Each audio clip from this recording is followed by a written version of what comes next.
उन्हाळा आला की लिंब महाग होतात, त्यामुळे नेहमीच लिंबू सरबत बनवणं परवडत नाही. म्हणून काय झालं, कैरीसुद्धा पोटाला तितकाच थंडावा देते. त्यामुळं कैरीचे सरबताचे प्रकार तर व्हायलाच पाहिजे.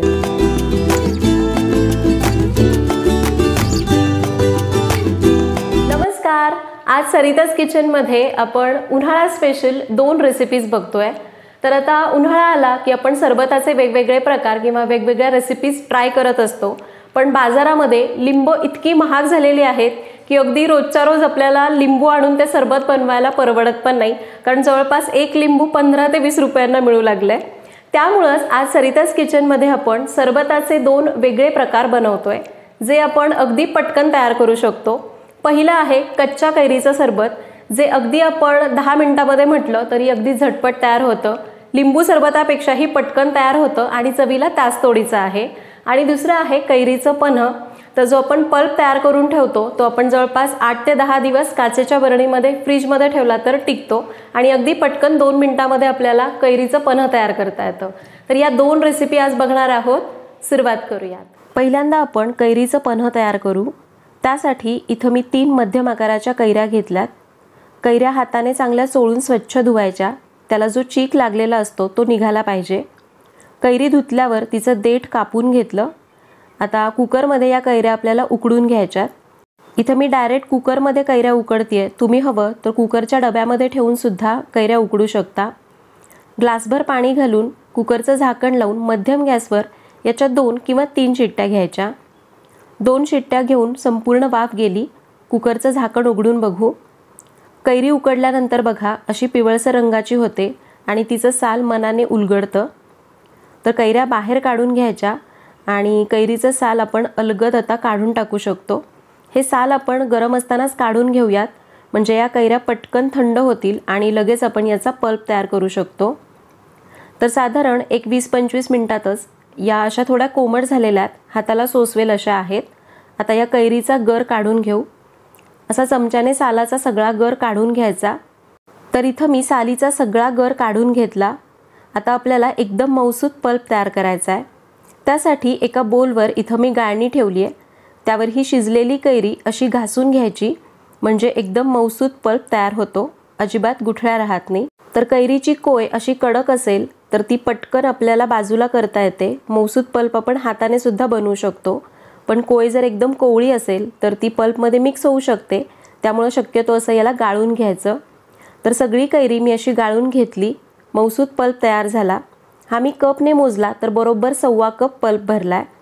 1.25 कप कैरीच्या पल्पसाठी इथं मी समप्रमाणात म्हणजे 1.25 कप गूळ घेतला. गूळ मी किसून मग मोजलेला आहे आणि इथं गूळ शक्यतो किसूनच वापरायचा, म्हणजे त्याचे खडे राहत नाही. आता यामध्ये घालूयात 1 टीस्पून भाजलेल्या जिऱ्याची पूड. त्यानंतर इथं मी वेलची पूड घेते आहे 1 टीस्पून. खरं तर ही मी साखरेसोबत वेलची वाटली आहे, त्यामुळे 1 टीस्पून वापरते आहे. तुम्ही जर फक्त वेलची पावडर वापरणार असाल तर पाव टीस्पून वापरा. यामध्ये अर्धा टीस्पून काळी मिरी पूड घातली आणि चवीपुरतं काळं मीठ घालायचं आहे. तुम्हाला काळं मीठ घालायचं नसेल तर त्याऐवजी साधं मीठ वापरलं तरीही चालेल. आता याला चांगलं एकजीव करून घ्यायचं आहे. हा गूळ आणि कैरीचा पल्प आणि बाकीचे सगळे मसाले यामध्ये चांगले एकजीव झाले पाहिजेत. तुम्ही याला थोडंसं मिक्सरमध्ये सुद्धा फिरवू शकता, पण त्यामुळे याचा रंग आणि चव थोडी बदलते. तर हे बघा, याला मी 2-3 मिनिटं चांगलं एकसारखं मिक्स करून घेतलं. तर आपलं हे कैरीचं पन्ह किंवा त्याचा पल्प तयार झाला. याला आता 20 मिनिटं झाकून ठेवूयात, म्हणजे गूळ संपूर्ण विरघळला जाईल आणि आपण लगेच याचं सरबत बनवू शकतो. 20 मिनिटांनी सगळे जिन्नस चांगले एकजीव झालेले आहेत. गूळ अगदी व्यवस्थित विरघळला गेला आहे. एकदम मऊसूत असं कैरीचं पन्ह तयार झालेलं आहे. तर इथं आपण गूळ किसून घेतला होता, त्यामुळे तो पटकन एकजीव झाला. वेगळं मिक्सरमध्ये फिरवत बसण्याची गरज भासली नाही. हे तयार पन्ह किंवा हा पल्प आपण काचेच्या बरणीमध्ये भरून ठेवला. फ्रीजमध्ये 8 ते 15 दिवस आरामात टिकतो.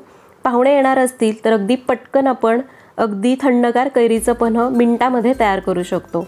पन्ह तयार करण्यासाठी ग्लासमध्ये 2 ते 3 टेबलस्पून किंवा आवडीप्रमाणे हा पल्प घ्यायचा आणि त्यामध्ये माठातलं थंडगार पाणी घालून अगदी छान एकजीव करायचं. यामध्ये तुम्ही हवे तसे फ्लेवर्स देऊ शकता, जसं की सब्जा भिजवून घालू शकता, थोडासा पुदिना असा क्रश करून घालू शकता. वेगवेगळ्या प्रकारे सुद्धा तुम्ही हे पन्ह सर्व करू शकता. आता आपण अगदी पटकन तयार होणारं कच्च्या कैरीचं सरबत कसं बनवायचं ते बघू। इथं मी एक कैरी स्वच्छ धुवून घेतली आहे। कैरीचं देठ कापून त्याचं साल काढून घ्यायचं। या सरबतासाठी शक्यतो खूप जास्त आंबट कैरी वापरायची नाही, हलकी गोडसर कैरी वापरायची। साल काढून घेतल्यानंतर कैरीचे एकदम बारीक तुकडे करून घ्यायचे। जर कोय खूप कडक असेल तर काढून टाका आणि कोवळी असेल तर त्याचा कडक भाग कापून काढायचा। आता याचे मी बारीक तुकडे करून घेतेय। तुम्ही हवं तर मोठ्या किसणीने याला किसून पण वापरू शकता। कैरीचे तुकडे केल्यावर याला आता कपने मोजून घ्यायचे किंवा तुम्ही घरातल्या कोणत्याही भांड्याने वाटीने याला मोजू शकता। बरोबर 1 कप गच्च भरून कैरीचे तुकडे झाले। आता हे कैरीचे तुकडे एका मिक्सरच्या भांड्यात काढले। आता यामध्ये आपल्याला समप्रमाणात साखर घालायची आहे। तर इथं मी 1 कप कैरीला 1 कप साखर वापरते। कैरी जर आंबट असेल तर साखरेचं प्रमाण तुम्ही वाढवू शकता। आता यामध्ये 1 टीस्पून काळं मीठ आणि अगदी किंचित चमचाभर पाणी घालू किंवा पाणी नाही घातलं तरी पण चालेल आणि याला बारीक वाटून घेऊ। तर हे बघा, याला मी असं वाटून घेतलंय। एकदम मऊसूत असा हा पल्प तयार झालेला आहे। तुम्ही हवं तर थोडेसे असे चंक्स यामध्ये ठेवले तरी पण चालतील। आता यापासून सरबत कसं बनवायचं ते बघू। तर इथं ग्लासमध्ये मी काही पुदिन्याची पानं अशी बारीक तुकडे करून घातली। यामध्ये आता तयार पल्पपैकी 2 ते 3 चमचे पल्प घालायचा किंवा तुम्ही आवडीप्रमाणे हा कैरीचा पल्प कमी जास्त करू शकता। आता यामध्ये माठातलं थंडगार पाणी घालायचं आणि याला चांगलं एकजीव करून घ्यायचं। तर इथं मी फक्त पुदिन्याची पानं वापरली। तुम्ही हवं तर इथं भिजवलेला सब्जा सुद्धा प्रत्येक ग्लासमध्ये चमचा घेऊ शकता। वेगळ्या फ्लेवरचं सुद्धा सरबत तुम्ही अशा प्रकारे तयार करू शकता। आणि इथं मी फक्त साखरेचा वापर केला। पल्प बनवताना तुम्ही गुळाचा वापर केला तरी पण चालेल। अशा प्रकारे अगदी मिनिटामध्ये आपण हे कच्च्या कैरीचं सरबत सहज बनवू शकतो। तर अशा पद्धतीने आज आपण कच्च्या कैरीचं सरबत आणि कैरीचं पन्ह कसं बनवायचं ते बघितलं। तर इथं आपण जे कैरीचं पन्ह म्हणजे जो पल्प तयार करून ठेवला तो जर आपण काचेच्या बरणीमध्ये भरून ठेवला तर एक 10 ते 12 दिवस फ्रीजमध्ये टिकून राहतो। अगदी पटकन हवं तेव्हा तुम्ही पन्ह तयार करू शकता। इथं मी पन्ह तयार करताना संपूर्णपणे गुळाचा वापर केला। तुम्ही हवं तर संपूर्णपणे साखर किंवा साखर आणि गुळ मिक्स करून वापरू शकता किंवा कैरीच्या आंबटपणाप्रमाणे तुम्ही साखरेचा आणि गुळाचा वापर कमी अधिक सुद्धा करू शकता। आणि जे कच्च्या कैरीचं सरबत आपण तयार केलं ते मात्र तुम्हाला जेव्हा तुम्ही ते मिक्सरमधून पल्प तयार करता लगेचच वापरायचे किंवा तो अगदी तासाभरामध्ये वापरा।